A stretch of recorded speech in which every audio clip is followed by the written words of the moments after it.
Et donc, je suis Dr Maïmouna Ndoye. Je suis juriste spécialiste en études du développement et en études genre. Je travaille à Equipop en tant que coordinatrice du projet Jeunes féministes d'Afrique de l'Ouest. Et donc, je vais un peu vous parler partager en tout cas quelques points comme un regard, oui, un regard critique féministe par rapport aux politiques publiques en matière de santé sexuelle au Sénégal. Et donc, juste pour contextualiser, je note que la conférence internationale du Caire en 1994 et la conférence mondiale sur les femmes de Beijing, ces deux conférences ont donné des pistes d'action et des définitions sur les droits en matière de sexualité et de reproduction qui, malgré toutes les difficultés, ont pu quand même servir de fil conducteur pour faire des progrès dans ce domaine à travers le monde. Il est intéressant de se poser la question de savoir comment cela s'est-il traduit concrètement en Afrique de l'Ouest et aussi dans un pays comme le Sénégal. Et par rapport à cela, j'ai 3 questions sur lesquelles j'aimerais attirer l'attention. D'abord, me poser la question de savoir dans quelle mesure le genre peut être considéré comme structurant dans les politiques publiques en matière de sexualité et de reproduction au Sénégal. Deuxième question, de quelle manière les politiques publiques en matière de santé reproductive au Sénégal façonnent-elles ou en tout cas influencent-elles les relations de genre? Troisième question, comment l'action des femmes et plus spécifiquement des mouvements féministes peut-elle influencer les politiques publiques en matière de santé sexuelle et reproductive? Donc, je vais essayer de le faire plus vite. Je vois que le temps est un peu limité. Alors, par rapport à la première question, je vais peut-être commencer par quelque chose d'analytique avant d'aller dans les éléments descriptifs. Je crois que c'est un constat bien connu en milieu féministe et dans les mouvements de femmes qu'au Sénégal, donc en tout cas le Sénégal, à l'instar de beaucoup d'autres pays d'Afrique, ne manifeste pas beaucoup de difficultés à ratifier des textes. Des conventions, nous en ratifions à tour de bras. Et nous n'hésitons pas à adopter aussi des textes de loi en interne, etc. Et peut-être que ce qui pose problème, c'est beaucoup plus la mise en œuvre concrète et l'opérationnalisation. Et ceci dit, donc, je vais rapidement brosser ce qu'on peut considérer comme quand même des accomplissements dans ce domaine-là des politiques en matière de santé, de la reproduction et sexuelle. Donc, depuis 1996, l'État du Sénégal a entamé un processus d'évaluation de ces programmes. Et ce processus d'évaluation, il a abouti à l'élaboration d'un programme national de santé de la reproduction. Donc, c'est vrai que c'était un premier pas très important.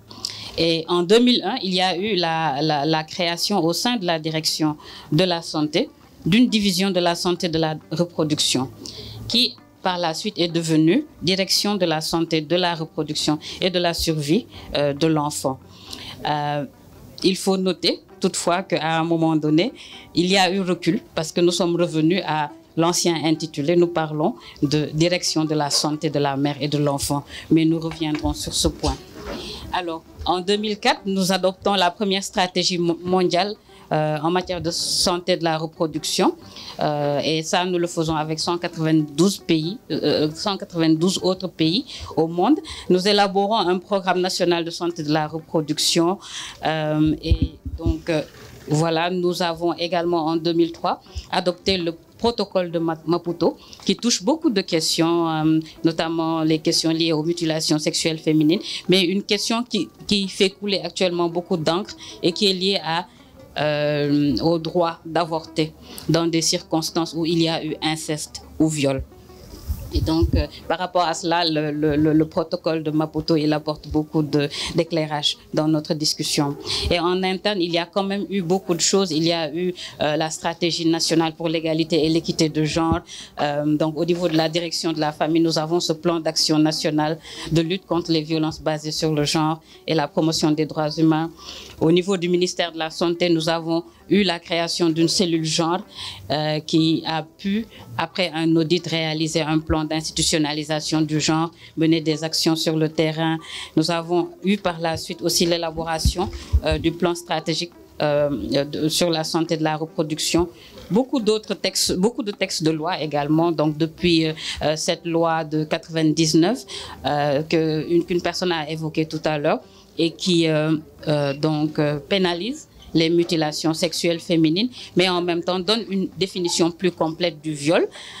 Nous avons eu en 2005 la loi sur la santé de la reproduction qui, il faut le dire, a été destinée à faciliter la levée des contraintes et obstacles à tous par rapport aux services de santé sexuelle et reproductive, même s'il y a quand même ce petit bémol sur lequel aussi nous allons revenir, qui est lié à l'avortement en cas d'inceste et de viol. Donc ce texte ne l'a jamais accepté et voilà. Il y a également eu donc en 2020 cette loi dont nous sommes très fiers sur la criminalisation du viol et de la pédophilie. Et donc, devant toutes ces réalisations, que faut-il dire? Que faut-il dire? Donc, un regard féministe nous conduit forcément à dire que c'est vraiment une perspective dépolitisée. Dépolitisée dans la mesure où, et je vais emprunter un peu un terme que Dr Fatou Sow, professeur Fatou Sow, a utilisé hier. Elle a parlé de genre UNESCO. Donc, pour mettre en exergue vraiment l'idée que toutes ces initiatives qu'il y a eu, notamment la création de cellules genre, etc., sont certes à saluer, mais ne vont pas forcément dans le sens d'une transformation des normes inégalitaires donc par rapport à ces questions-là. Et donc, en fait, ça nous ramène finalement à un compromis du politiquement correct. Donc, c'est une expression que j'ai beaucoup utilisée dans ma thèse de doctorat parce que justement, devant cette pression au niveau international qui faisait que nos États, notamment parce qu'ils sentaient une menace sur les financements, se mettaient à adopter des textes de loi, à créer, à institutionnaliser finalement le genre. On se rendait compte qu'il n'y avait pas vraiment les efforts qu'il fallait pour remettre en cause les éléments structurels qui perpétuent les inégalités et qui font que les femmes, chaque jour, subissent de façon violente, en tout cas les manifestations du patriarcat dans nos pays. Et donc, juste pour donner des exemples, par rapport à l'excision, aux mutilations génitales féminines, nous avons eu notre loi de 99, mais il faut savoir que au Sénégal, il n'a jamais été accepté d'envisager, de lire en tout cas, d'avoir une lecture des mutilations génitales féminines comme étant une violation des droits sexuels. Donc, on n'a pas privilégié l'approche droit.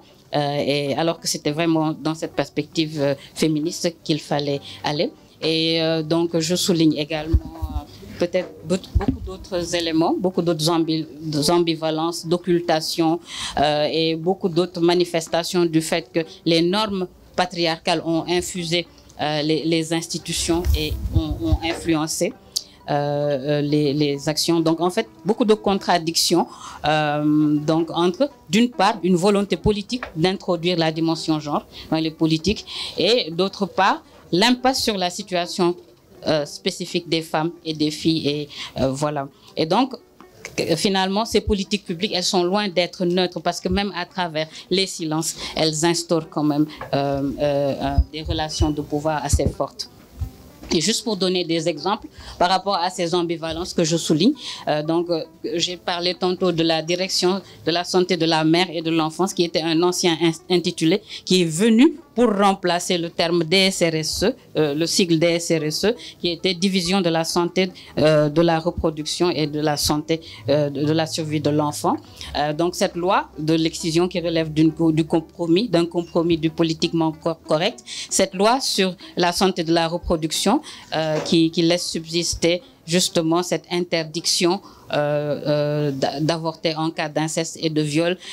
Donc également, on fait beaucoup de constats par rapport même au traitement judiciaire de certaines affaires de violence, de certaines affaires de violence sexuelle, justement, et de certaines affaires liées aux bonnes mœurs et qui sont largement influencées par des lobbies qui prétendent défendre les valeurs morales dans notre pays. Donc c'est un thème très actuel, je pense, qui a été beaucoup abordé. Et pour finir, juste poser la question de savoir comment l'action des femmes et plus spécifiquement des mouvements de femmes peut influencer les politiques publiques.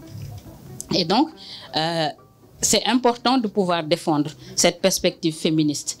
La perspective féministe qui est censée être tournée vers la transformation des bases socioculturelles qui légitiment certaines croyances, certaines attitudes, certaines pratiques dans leur dimension de mécanisme de contrôle du corps et de la sexualité des femmes et des filles. Donc c'est très important, mais cela n'est pas sans défi.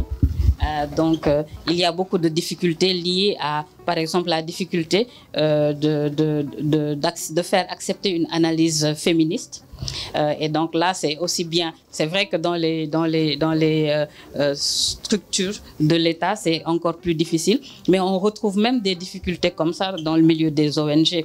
Ayant travaillé près de 10 années avec des organisations de coopération bilatérale qui étaient censées donner un appui technique et financier au ministère de la Santé. J'ai pu en tout cas souffrir de cette situation et me rendre compte que c'était vraiment pas évident de manifester un engagement politique dans des sphères comme ça. Et il y a beaucoup d'accusations, par exemple, de non-scientificité du genre ou de l'approche féministe et également des fois des conclusions hâtives par rapport à une inadaptation au contexte. Et ça me fait penser à ce monsieur qui avait fait une incursion hier et qui l'a bien regretté, je pense, dans nos discussions.